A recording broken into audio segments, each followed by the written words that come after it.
Good. Shalom to everybody from Jerusalem.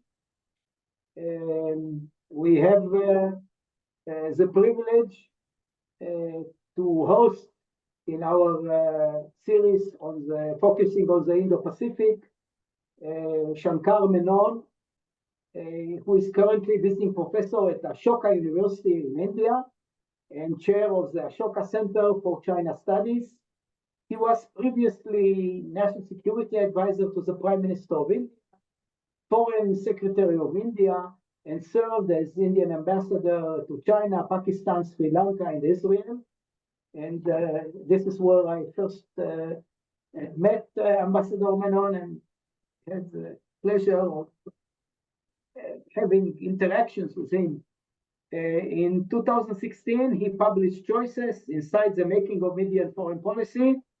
His book on India and Asian geopolitics was published by Brookings and Penguin and was released in 2021.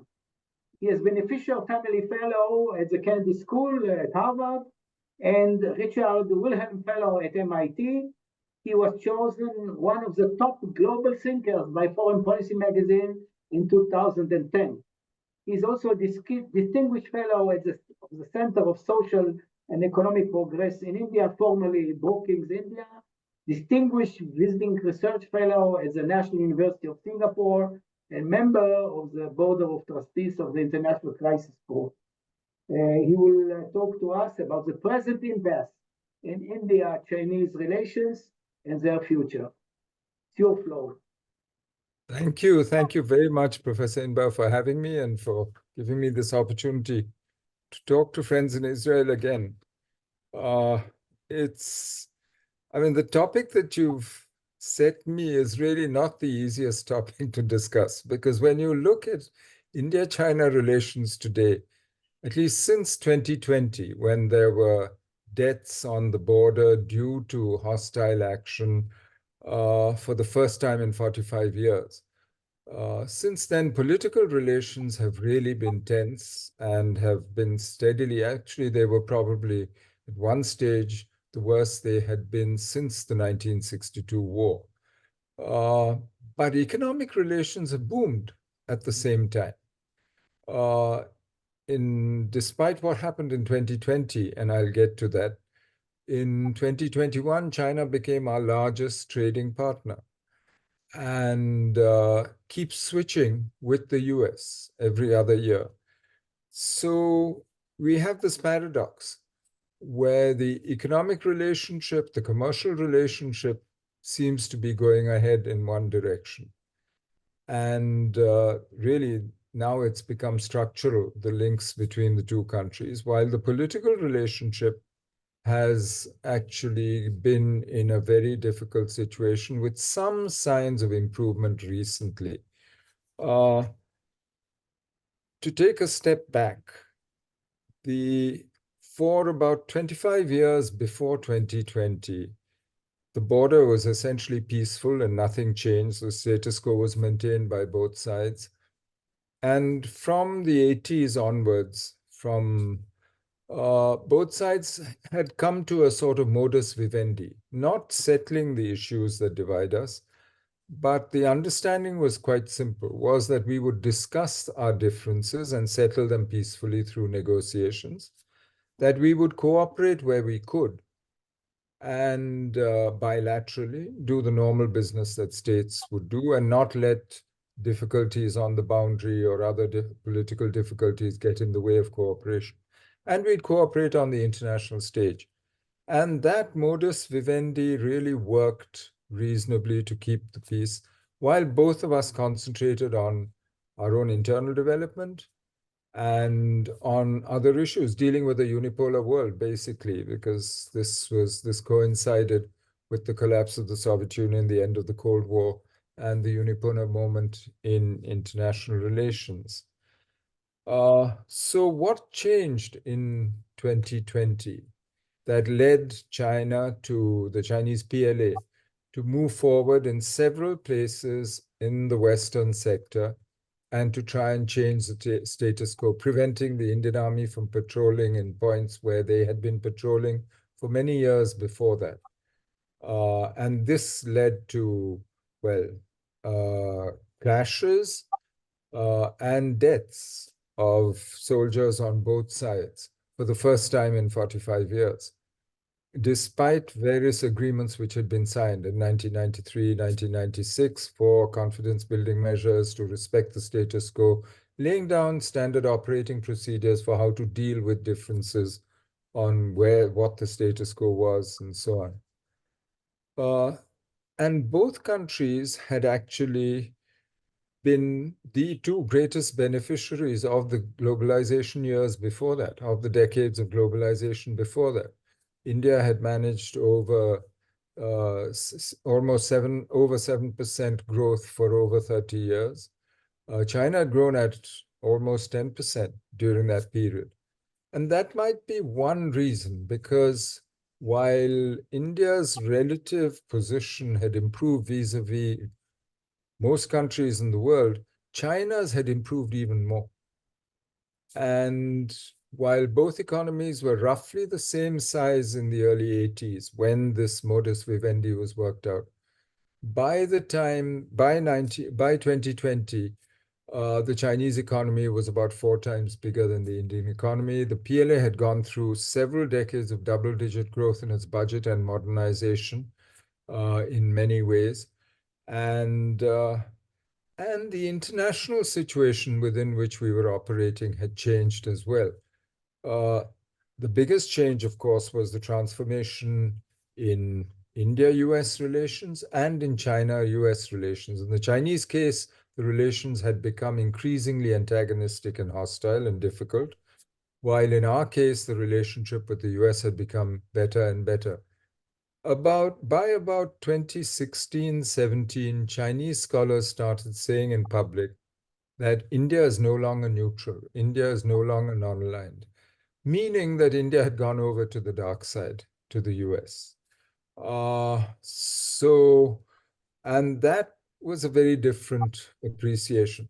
It also was a period until COVID, and when China, I think, felt that the international situation was in her favor. They spoke of it as a moment of strategic opportunity for China. And when they were pushing forward on all fronts, whether it was the South China Sea against Taiwan, East China Sea, and they did the same on the Himalayan front as well.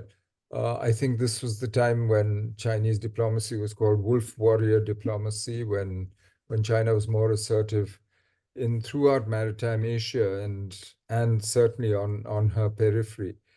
But the other problem, of course, is that during those globalization decades, since both countries had grown, their interests had also grown. And now the periphery, which we share, the Indian periphery is the Chinese periphery and vice versa, we started rubbing up against each other. Because as China started in the 90s, asserting herself in the South China Sea, notifying the UN in 96 that with her 9-dash line that the South China Sea is her territorial seas, as it were. In fact, those are the words she used. By 2015, 38% of India's trade actually went through the South China Sea. This wasn't true before. So China also became much more active in South Asia and the Indian Ocean region. In 2014, for the first time, a Chinese nuclear submarine entered the Indian Ocean, paid a port call in Sri Lanka. And since about 2008, anti-piracy operations off the Horn of Africa, the PLA has been a regular presence in the Indian Ocean. Sporadic, but a regular presence in the Indian Ocean. Of course, they're operating a long way away from their bases, 3,500 nautical miles away. But in the meantime, they have built, for instance, they've built a submarine base for Myanmar, where they also gave Myanmar one submarine, but they built a base which can accommodate 8. They are doing the same with Pakistan and Bangladesh. So they established a base in Djibouti. So China became much more active, both politically and militarily, in India's periphery.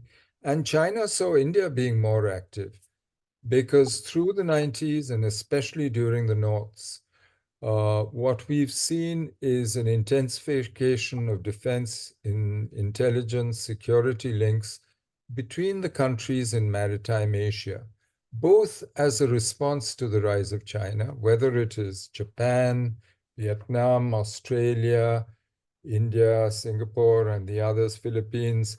Uh, their cooperation has grown. It's partly a response to the rise of China, certainly, but it's also a hedge uh, against the worry that the US may abandon its positions, because the security architecture in the Asia Pacific has used to be based on a hub and spokes system that the US had built with its allies, with South Korea, with Japan, with the Philippines, with Singapore, and the others.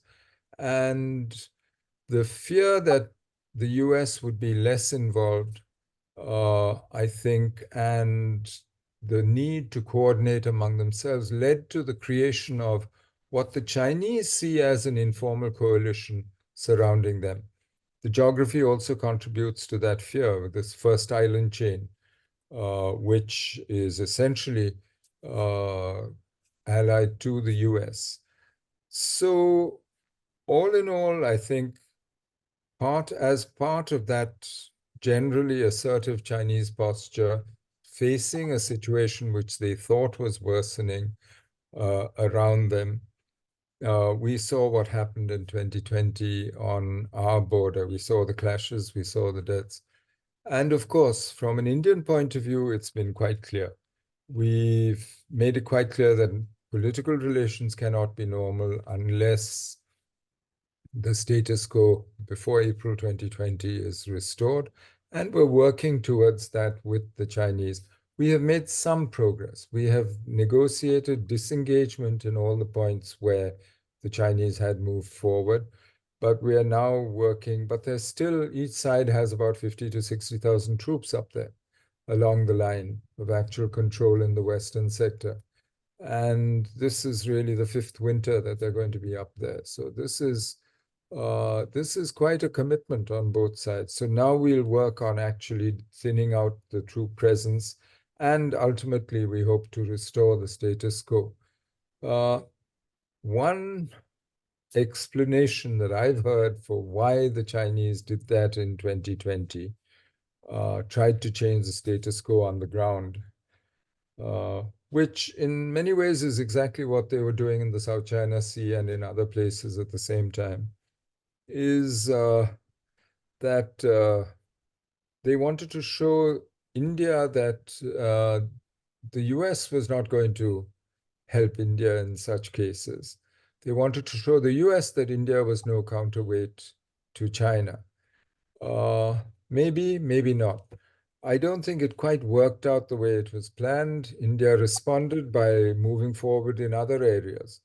And finally, in fact, that's how the disengagements have been negotiated. So there was a strategy of riposte on the Indian side. Uh, so now we have a situation where the earlier understandings on the boundary, on the border, are no longer valid. But and the Chinese approach has also hardened. They used to describe the India-China boundary as a dispute left over from history. Now, this had two advantages. One is if it's left over from history, you can blame somebody else, blame the British for this. If it's a dispute, it can be settled by negotiation. You can give and take, do an adjustment. Today, however, the present leadership in China describes the boundary and the border issue as an issue of territorial integrity and sovereignty. Now, territorial integrity and sovereignty cannot be negotiated. It's not subject to give and take. And so the prospects, therefore, as long as the issue is framed in those terms, the prospects for a settlement of the boundary become much harder. That doesn't mean it can't be managed, as both sides have actually done ever since the 50s, done unsuccessfully, leading to a war in 62. But since the 62 war until 2020, we had managed to find ways of living with each other and avoiding changes in the status quo. 2020, that changed. And as I said, probably because the political context within which we were operating, both within China and in terms of the international situation, and in terms of the balance of power between India and China, had changed. So, where do we go from here? When you look at the factors that I mentioned, uh, the balance of power is not going to change very rapidly, quite frankly. Uh, but what really matters is the effective power that one can bring to bear on the line. And there it's much, I think there is more equilibrium than a sheer comparison of the size of the big economies or so on would suggest. And I think that is what 2020 proved to both sides, that this is not, that the imbalance is not such that, so deterrence may not have been restored yet, but certainly the fact that both sides are willing to sit, talk, and work out disengagement and ways of handling the line suggests that it'll be a long, hard negotiation, no doubt, but that there is enough balance there to work with. What about the international situation? We have a new administration coming to power in the US, uh, and I am not sure that anybody expects a drastic improvement in US-China relations. Uh, I think generally, I think the level of uncertainty is high, and nobody's quite sure what's going to happen. And that in itself probably constitutes a restraint, and changes the the appreciation of the situation. I think that led to the 2020 crisis and problems. Chinese politics, well, the Chinese economy has slowed down. Chinese politics seem to have become much more complicated. We've we've seen two defense ministers being actually, and a senior member of the Military Affairs Commission, uh, facing corruption charges, losing their jobs, and now rumors even about the present third defense minister through the PLA. There's clearly, and in the rocket force, in core arms actually of the PLA, the economy has slowed down, and China's going through an adjustment which is not easy. So, uh, so while some of the causes of what led to the crisis in 62 and the present impasse exist, we still rub up against each other in the periphery that we share. Uh, but I think some of the other factors, some of the main driving factors which made 2020 possible, those may be shifting. And we'll have to see. Both sides are at the table, and there have been signs in the recent past that they want to lower the temperature in the relationship. Uh, much will, I think, depend, of course, on the course of internal Chinese politics, but also on how the new US administration chooses to deal with China and with the rest of us. The signs, of course, are that the second Trump administration will do what it did in the first administration. Uh, President-elect Trump has already announced a 10% tariff on Chinese goods and 25% tariff on Canadian and Mexican goods, but left the rest of us out of it so far. He yesterday, I think, said he'd impose 100% tariff on the BRICS countries if they tried to move away from the dollar and and affected the role of the dollar, which frankly, I don't see happening anyway. I mean, it's not as though, yes, we've heard President Lula and some of the others, the Russians especially, talking about other ways of, but there is no alternate store of value in the international system today apart from the US dollar. As a means of payment, yes, people might try, to settle in other currencies and so on. But as a store of value, I don't see how that's going to change. So it's going to be interesting to watch. Uh, for me, that's the biggest variable that I would watch. I would also watch Chinese politics very carefully. In India, Delhi, I think, is less worried than other places that I've been in the last few months, certainly less worried than Europe or Japan, Korea, Taiwan, about what the new US administration will bring.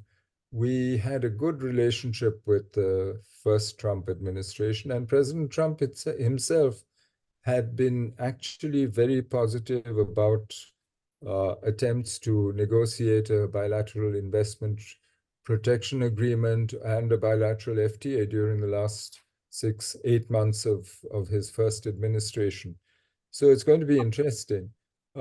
India-China relations have their own slow momentum, I think, which, let's see. Both sides, I think, are now have other concerns and want to at least manage the relationship. So it's not that I think we're about to settle everything. The media, of course, sees us going from one extreme to the other. But in practice, I think this is going to be a relationship that's worth watching very carefully over the next few months. And as I said, the two biggest, uh, I think, influences on it are going to be what the US administration does and also the course of the events within China itself. Uh, I'll stop there, and I'd be very happy to answer any questions and to hear what you think of the relationship. Please use the chat function or the question and answer function to ask questions. I'll ask the first question. We've seen in the region rising, threat perceptions of Chinese behavior in Australia, in the Philippines, Japan, and Korea, of course. And how does those higher threat perceptions affect or impact the relations of India with those I countries? often say to my Indian friends that we are many of our new friends to the Chinese. That in many ways, much of and this is what I mentioned, the increasing cooperation with other countries in maritime Asia, whether it's Japan, whether it's Vietnam, whether it's the Philippines, whether it's Australia. India's relationship with all these countries has strengthened tremendously in the last 2 decades.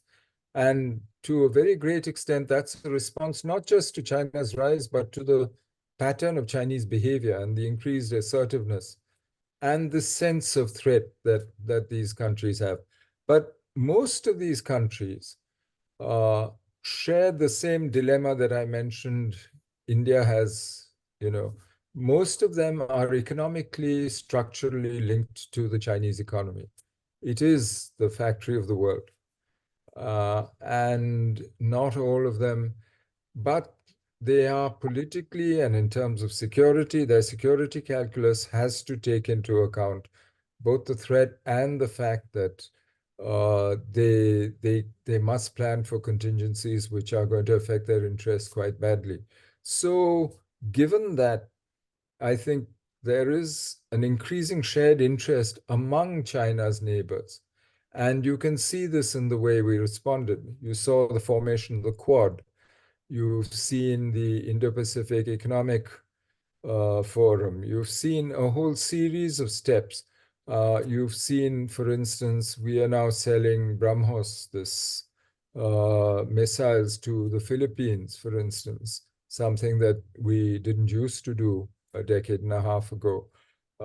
And you can see the increasing cooperation in every which way. And for me, that's a response to what we see as China's behavior. And each of us has I've just told you the story about India since 2020 and how that changed. Each one will tell you their story. The Japanese will tell you about Senkakus, Philippines will tell you about Shawcross, and now about what's happening, and so on and so forth. So it's actually in many ways changed the nature of Asian geopolitics.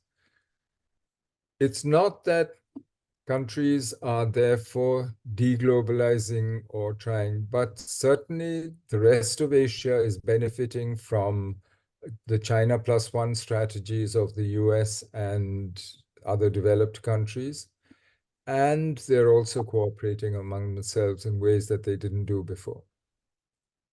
We have another question. Given the close relationship with China, Russian relationship with China, to what extent this colors Indian-Russian security dialogue? Well, obviously, we talk to the Russians about it. It's not a very comfortable relationship for the Russians. And they're not used to thinking of themselves as number two in that relationship. And you can see that in many ways. But in both feel that Western pressure has driven them together and they work together. But can they do anything for each other's primary concerns? I mean, China's primary concern is still Taiwan, and there's not much that Russia can do for her. And Russia's primary concerns are to the West, are the Ukraine now, but also Europe. And there again, there are limits to what China can do. So this is a strange sort of relationship. It's a relationship of animus against the West, but it's not necessarily based on a fundamental coincidence of interest on all the issues. Let's see how it develops. For the time being, given the situation that Russia has put herself into, thanks to what she did in Ukraine, I think what we're seeing is, of course, politically, they both have an interest in signaling that they're very close. But we'll have to see how far this goes and how effective it really is. There is a question whether there is a significant difference of opinion between the leadership of India and the defense establishment on China, and you expressed some optimism about the possibility of reaching a lasting disengagement agreement with them. I'm not sure that I'm optimistic. I just said that we have managed to handle these issues in the past. But I'm not necessarily, I'm neither optimistic nor pessimistic. Here, I'd rather go with the flow and see what they can do. But both sides will try. And the reason I think both sides will try is because they have other bigger fish to fry. They have other things to worry about. How do you see the Chinese influence in our region, in West Asia or Middle East? Well, you should tell me actually, because you know much better than I do. But sitting where I am, it it it looks like opportunistic policy, but it doesn't look like lasting influence or an ability to create either political or military outcomes. No. Which is why I think even when China offers herself as a mediator and so on, she relies on work that say Oman, Muscat, other people do.